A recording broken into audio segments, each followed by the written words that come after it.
Cette vidéo relative aux principes budgétaires et comptables fait partie d'un parcours plus complet, vous permettant de mieux appréhender les mécanismes applicables aux collectivités, à leur budget, à leurs finances et à leur comptabilité. La première vidéo est donc consacrée aux principes budgétaires et comptables. La seconde, à la structure budgétaire. La troisième, à la prévision budgétaire. La quatrième, à l'exécution budgétaire. Et enfin, la dernière, au contrôle budgétaire.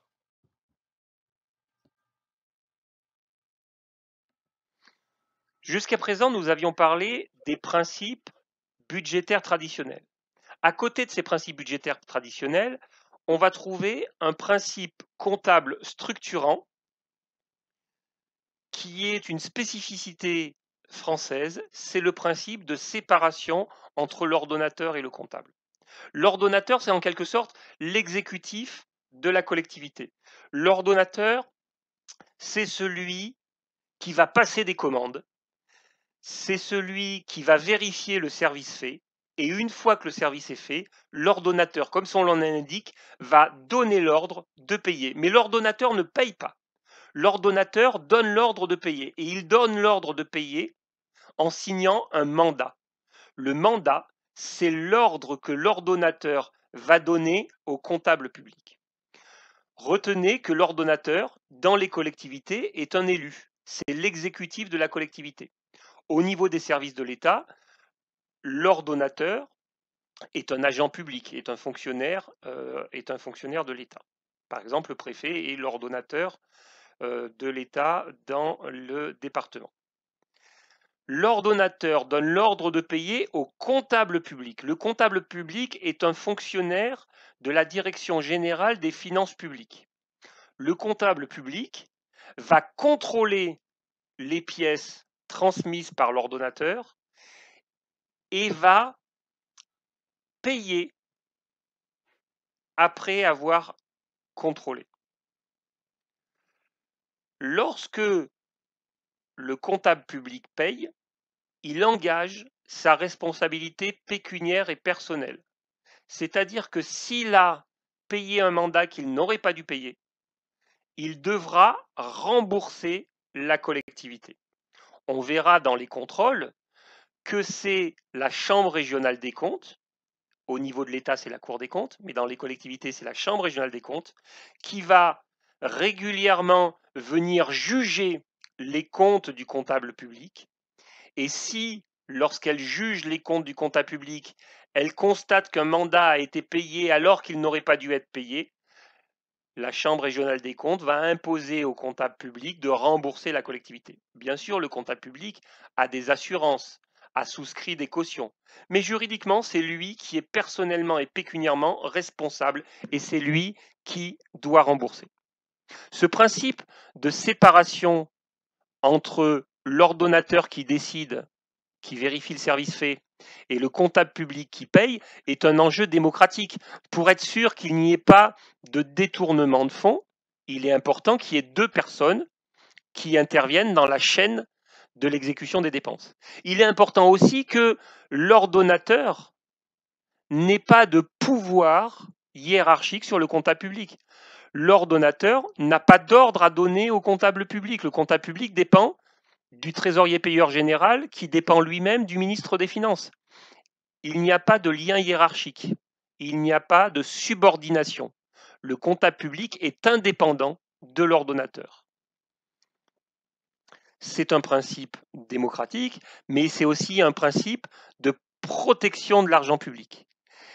Et chaque fois qu'on parlera maniement de l'argent public, il faut que vous ayez en tête que celui qui manie l'argent public est responsable pécuniairement et personnellement sur ses deniers propres. En effet, on peut trouver des cas où ce n'est pas le comptable public qui manie les fonds publics. Quand vous allez au guichet de la piscine pour acheter un droit d'entrée, pour acheter un ticket d'entrée à la piscine, vous payez le droit d'entrée. Le droit d'entrée, c'est de l'argent public. Et pourtant, devant le guichet, ce n'est pas un comptable public. C'est un fonctionnaire de la collectivité. Je viens de dire que seul le comptable public avait droit de manier les fonds publics. Eh bien, il y a effectivement une dérogation au fait que le comptable public et lui seul manie les fonds publics. La dérogation, s'appelle les régies d'avance et les régies de recettes. La régie de recettes, c'est l'habilitation qu'on va donner à un fonctionnaire de la collectivité pour manier des fonds publics. Le fonctionnaire à qui vous achetez le ticket d'entrée à la piscine est un fonctionnaire qui a fait l'objet d'un arrêté spécifique. Il a été nommé régisseur. Il a été nommé régisseur, il a des responsabilités bien spécifiques parce qu'il manie de l'argent public. Et ce régisseur, il travaille sous le double contrôle de la collectivité, parce que c'est un agent de la collectivité, mais aussi sous le contrôle du comptable public. À n'importe quel moment, le comptable public peut venir voir le régisseur et lui demander quelles sont les sommes qu'il a dans la caisse et quels sont les justificatifs qu'il est capable de produire. Et le régisseur doit produire des justificatifs qui expliquent les sommes qui sont dans la caisse. Et en cas d'écart, le régisseur est pécuniairement et personnellement responsable sur ses deniers propres, parce qu'il manie de l'argent public. Être régisseur est une responsabilité très concrète et très lourde. Il faut être capable d'être rigoureux et d'avoir tous les justificatifs pour expliquer les mouvements de fonds. Les régies de recettes sont une dérogation au principe de séparation ordonnateur-comptable parce que c'est un agent de l'ordonnateur qui manie les fonds publics. Pour pouvoir être régisseur, il faut être habilité à manier les fonds publics. On est habilité à manier les fonds publics sur la base d'une délibération qui va créer une régie. Et une fois que la régie est créée, il va y avoir un arrêté de l'exécutif qui va nommer une personne en particulier en tant que régisseur. Il faut qu'il y ait une double condition, une délibération pour créer la régie et un arrêté pour nommer un régisseur. Et ces deux actes institutifs de la régie, la délibération et l'arrêté de nomination du régisseur, ce sont des actes qui doivent avoir été préalablement approuvés par le comptable public. Et c'est normal parce que c'est le comptable public qui va devoir surveiller les conditions de fonctionnement de la régie. Les régies d'avance sont des régies qui permettent à un agent de l'ordonnateur de faire des menus dépenses. Les régies de recettes sont des régies qui permettent à un agent de l'ordonnateur d'encaisser des recettes. Dans les deux cas de figure, c'est un agent de l'ordonnateur qui va manier les fonds publics. Les régies d'avance et les régies de recettes sont des dérogations légales, réglementaires, prévues par les textes. La gestion de fait est un cas où il n'y a pas séparation entre l'ordonnateur et le comptable public. La gestion de fait est un cas où une personne va se trouver en situation de manier des fonds publics alors même qu'il n'y a pas été autorisé. Celui qui manie de l'argent public alors qu'il n'y a pas été autorisé est qualifié de gestionnaire de fait. C'est une infraction. Et comme c'est une infraction, elle est pénalement punie par une amende, alors que l'on ne peut pas être, il ne peut pas y avoir il doit y avoir une séparation franche entre ordonnateur et comptable public. Si je suis gestionnaire de fait, je ne pourrai pas être élu. Si je suis gestionnaire de fait, je vais être inéligible pour 5 ans. Si je suis gestionnaire de fait, la Chambre régionale des comptes va venir examiner ma caisse, examiner les justificatifs que je suis capable de produire, et en cas d'écart entre les justificatifs et la caisse, le gestionnaire de fait devra rembourser la collectivité parce qu'il a manié de l'argent public. En d'autres termes, être gestionnaire de fait est lourd de conséquences. Vous avez une amende, vous êtes inéligible pour 5 ans, et vous devez rembourser la collectivité en cas d'écart entre les sommes que vous avez maniées et les justificatifs que vous êtes capable de produire après une mise en cause de la Chambre régionale des comptes. Pour éviter d'être dans une situation de gestionnaire de fait, il est très important de ne pas manier de l'argent public.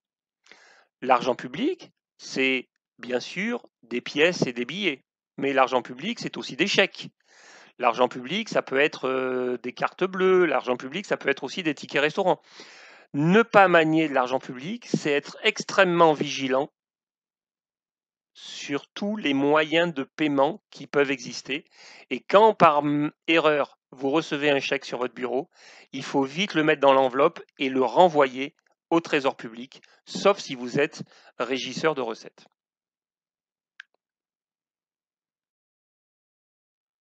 Si à l'issue de cette vidéo, vous avez besoin d'informations complémentaires, de documents, n'hésitez pas à nous contacter à l'adresse qui s'affiche. De la même façon, Finance Territoriale a digitalisé l'ensemble des formations inscrites à son catalogue.